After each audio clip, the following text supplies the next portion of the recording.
اللہ تعالیٰ عنہ کی ذات والا شان دین کے معاملے میں بڑی غیرت مند ذات تھی. آپ نے دین کے معاملے میں کسی کا یاد نہیں رکھا. اپنے سگے باپ سگے بیٹے تک کا بھی آپ نے دین کے معاملے میں یاد نہیں رکھا. بدر کے میدان میں سگے بیٹے کو آپ نے تلوار چلا کے بتا دیا کہ اگر میرا سگا بیٹا بھی میری تلوار کے نیچے آتا ہے تو آ جائے, اس کا سر بھی میں قلم کر دوں گا, لیکن دین کے معاملے میں اپنی جو نا غیرت کو پامال نہیں ہونے دوں گا. غار ثور کے اندر بھی آپ نے اسی بات کا ثبوت دیا.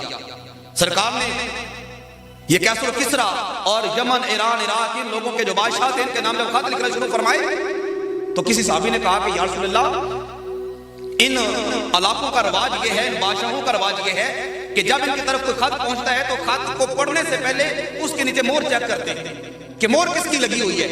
مہر جو ہے خط کی اہمیت کو بتاتی ہے. حضور جب آپ خط لکھیں گے اور ان کے نام بھیجیں گے نیچے کوئی مہر نہیں ہوگی تو وہ خط آپ کا نہیں پڑے گا, تو لہذا پہلے مہر بنوا لیجیے تاکہ خط کے نیچے لگائی جائے پھر خط بھیجا جائے. سرکار نے فرمایا ٹھیک ہے.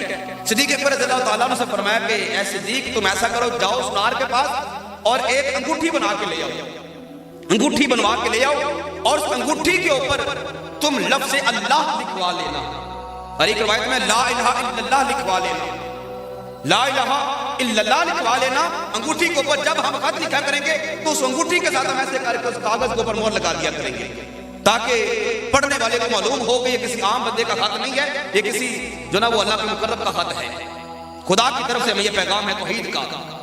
صدیق اکبر رضی اللہ تعالیٰ عنہ کی غیرت ایمانی دیکھیے, اور غیرت ہی اصل میں محبت ہوتی ہے. جتنی غیرت ہوگی اتنی ہی محبت مصطفیٰ اٹھ کے بری ہوگی. اگر غیرت نہیں ہے تو محبت مصطفیٰ وہاں پہ کبھی نہیں آ سکتی. اب صدیق اکبر رضی اللہ تعالیٰ عنہ جا رہے ہیں سنار کے پاس, جاتے جاتے خیال آیا کہ سرکار نے مجھے فرمایا ہے کہ اس انگوٹھی کے اوپر لا الہ الا اللہ لکھوانا ہے.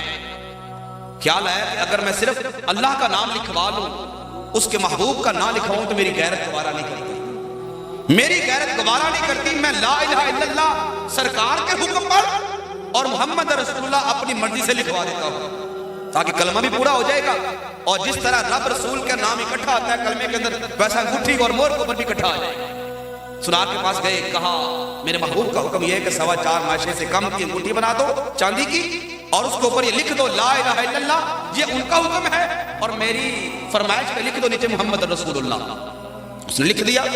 2 دن کے بعد جب انگوٹھی بنوا کے واپس لائے تو جب سرکار کو پیش کی, سرکار نے انگوٹھی دیکھی, اس کے اوپر لکھا ہوا تھا لا الہ الا اللہ محمد رسول اللہ ابو بکر صدیق.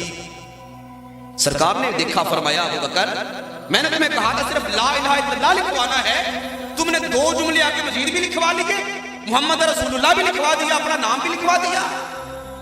حیران ہو گئے, نہیں یا رسول اللہ میں نے آپ کے حکم پر لا الہ الا اللہ محمد لا الہ الا اللہ ہی لکھوایا تھا, لیکن محمد رسول اللہ میں نے اپنی خواہش کی وجہ سے لکھایا, اپنی غیرت ایمانی کی وجہ سے کہ جہاں پہ خدا کا ذکر ہو مصطفیٰ کا ذکر نہ ہو میری غیرت گوارا نہیں کرتی. لیکن یا رسول اللہ واللہ میں نے ابو بکر خود نہیں لکھوایا, یہ مجھے نہیں پتا کہاں سے آ گیا.